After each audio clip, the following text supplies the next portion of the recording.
ہمارے یہاں مسجد میں 7:30 بجے عید کا خطاب ہوگا، اور میں انشاءاللہ یہ خطاب کروں گا جو آن لائن ہوگا، اور 1 لاکھ آدمی تو کم از کم سننے والے ہونے چاہیے۔ جو لوگ سن رہے ہیں ان پر یہ فرض ہے کہ وہ اپنی طرف سے 10 ہزار لوگوں تک اطلاع پہنچائیں، تاکہ سارے لوگ نماز میں شریک ہو جائیں، اور لاکھوں انسان اس طرح شریک ہوں گے کہ اصل موضوع ہے خطاب۔ عید کے دن سالانہ اجتماع کا خطاب ہوتا ہے، اس خطاب کے بعد 2 رکعت نماز ہوگی جس میں 5 منٹ لگتے ہیں، اور رکعت میں 3 تکبیرات زائد ہوتی ہیں، جس کا طریقہ اسی وقت آن لائن بتا دیا جائے گا۔ اس کے بعد اگر ہماری مسجد کے پیچھے ایک مکان دوسرا مکان آس پاس مکانات ہیں، تھوڑے فاصلے ہیں، تو کوئی حرج کی بات نہیں ہے، وہ آن لائن اقتداء کرتے ہوئے نماز پڑھ لیں گے۔ اور اگر ان کا آگے گھر ہے یا بہت فاصلے پر ہے تو پھر وہ یہ کر سکتے ہیں کہ صرف نماز کے وقت وہ کسی کو امام بنا دیں گے جو 2 رکعت نفل کی طرح ان کو پڑھا دے گا، جس میں 6 تکبیرات زائدہ ہوں گی، اور اس نیت کے ساتھ احناف ہوں گے تو یہ نیت کریں گے کہ واجب نماز ہے، شوافی ہوں گے، مالکیہ ہوں گے، حنبلی ہوں گے تو یوں سوچیں گے کہ سنت نماز، ان کے ہاں یہ نماز سنت ہے اور احناف کے یہاں واجب ہے، اس سے کوئی فرق نہیں پڑتا، لیکن نماز تو ادا کیا جائے گا۔ تو وہ اتنی دیر نماز ادا کریں گے جتنی دیر میں ہمارے یہاں نماز ادا ہوگی، پھر اس کے بعد خطاب ہوگا عید کا عربی زبان میں، اور جب وہ عربی زبان کا خطاب ہوگا تو وہ بھی آن لائن وہ سنیں گے، اس میں شریک رہیں گے۔ اس کا پھر نتیجہ یہ ہوگا کہ لاکھوں انسان ایک جگہ سے جڑ کر آن لائن سسٹم پر، جو اللہ کا عطیہ ہے کہ اللہ نے آج اسی کے ذریعے ہمیں یہ موقع دیا کہ ہم آپ سے بات کر رہے ہیں، ورنہ ظاہر ہے کہ چند لوگوں سے بات ہوتی تھی، لیکن آج اللہ نے فضا کو ہمارے لیے مسخر کر دیا ہے، اور اللہ تعالیٰ نے ہمیں وہ راستہ سمجھایا کہ ہم گھر بیٹھ کر ہزاروں لاکھوں انسانوں تک اپنی بات پہنچا رہے ہیں۔ تو یہ بات بالخصوص عید کے دن ہوگی، عید کے دن یہ بات ہوگی،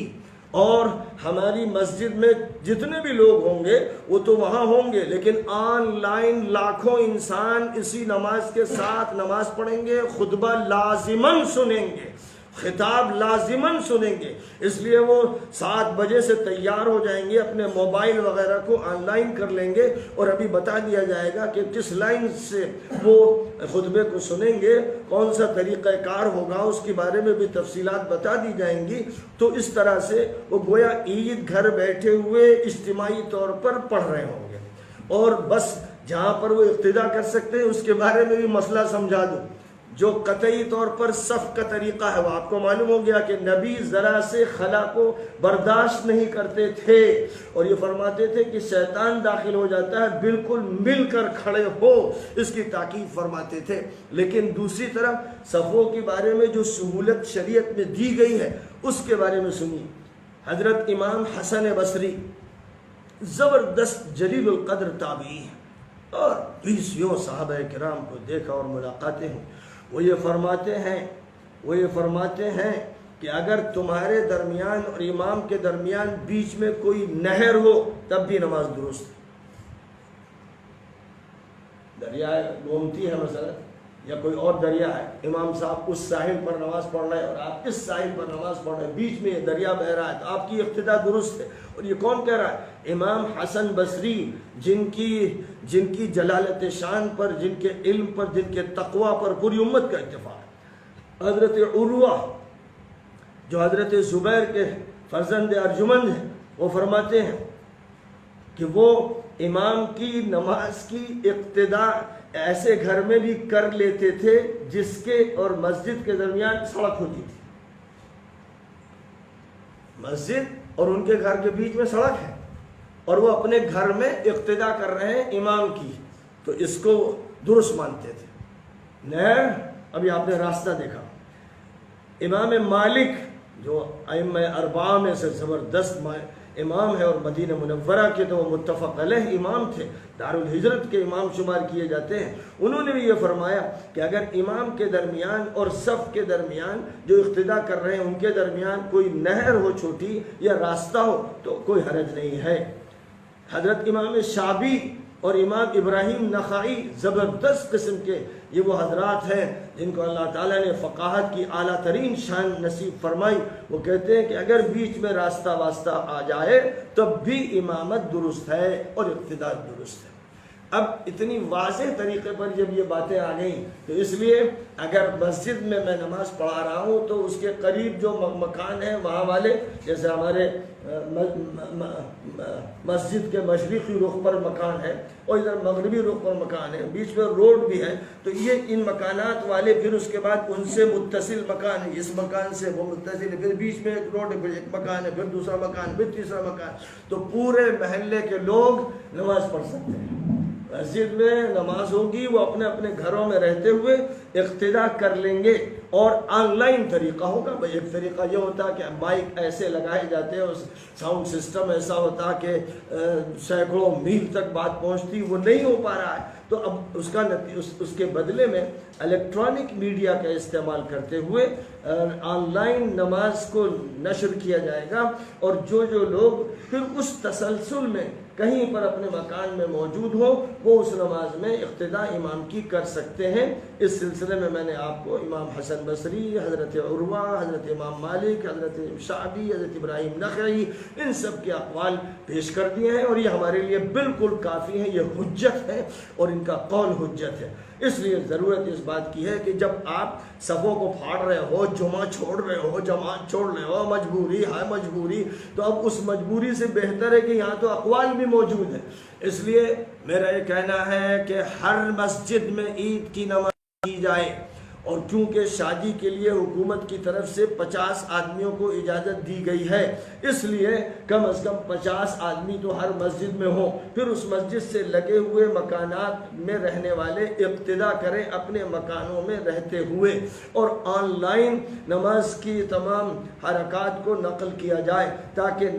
اقتداء میں کوئی خلل واقع نہ ہو۔ بہرحال لوگوں کو چاہیے کہ یہ کریں، کوئی مسجد بھی خالی نہ رہے جہاں عید کی نماز نہ ہو، اور اس میں اگر ضرورت پڑے کہیں تو ڈی ایم صاحب سے اور مزید اجازت لے لیں، تاکہ جہاں تک ہو سکے انتظامیہ کو کوئی غلط فہمی بھی نہ پیدا ہو، اور یہ بتا دیا جائے کہ ہم اسی قانون کے تحت کام کر رہے ہیں جس قانون کا اعلان وزیر اعظم صاحب نے بھی کیا ہے، وزیر اعلیٰ صاحب نے بھی کیا ہے، اور جس کا اعلان میڈیکل ڈپارٹمنٹ سے بھی کیا جا رہا ہے، ہیلتھ اتھارٹیز کی طرف سے کیا جا رہا ہے۔ ہم اس کو بھی ملحوظ رکھتے ہوئے ایسا عمل کر رہے ہیں۔ اب اس کے بعد کیونکہ پورے ملک کو گرین زون اور اورنج زون اور ریڈ زون میں تقسیم کیا گیا، اس لیے گرین زون والے تو باقاعدہ اجازت مانگ کر اپنے یہاں کی حکومت اور اتھارٹیز سے اجازت مانگ کر زبردست طریقہ پر عیدگاہ میں نماز پڑھیں۔ پورے ملک سے بات کر رہا ہوں، یو پی میں کچھ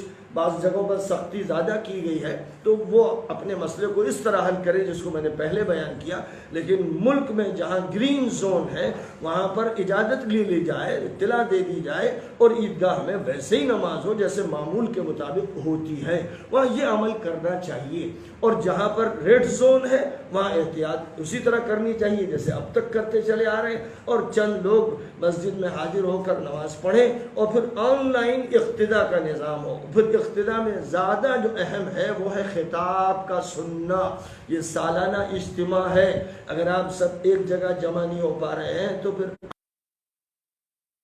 اور لاکھوں انسان ایک جگہ کے خطاب کو سنیں۔ تو بہرحال میں اپنی طرف سے تو اعلان کر رہا ہوں کہ انشاءاللہ 7:30 بجے ہمارے ہاں عید کے سلسلے کا ایک بیان ہوگا، وہ بیان تو میں دوں گا، اور اس کے بعد نماز ہمارے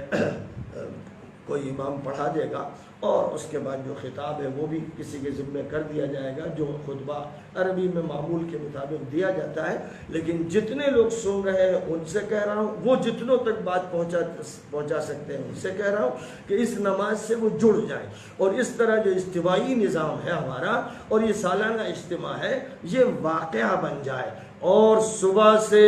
فجر کے بعد سے تکبیر کے نعرے اتنے طاقت سے لگائے جائیں کہ در و دیوار ہل جائیں اور فرشتے جھک جائیں اور سلامی دیں، اور کورونا وائرس پناہ مانگ کے بھاگے، اور یہ ملک اور دنیا ساری کی ساری دنیا وباؤں سے نجات پا جائے۔ اس ارادے کے ساتھ اور عید کے شکرانے کے ساتھ اور رمضان کا حق ادا کرنے کے جذبے کے ساتھ یہ اعلان کرنا ہے، یعنی اللہ اکبر لا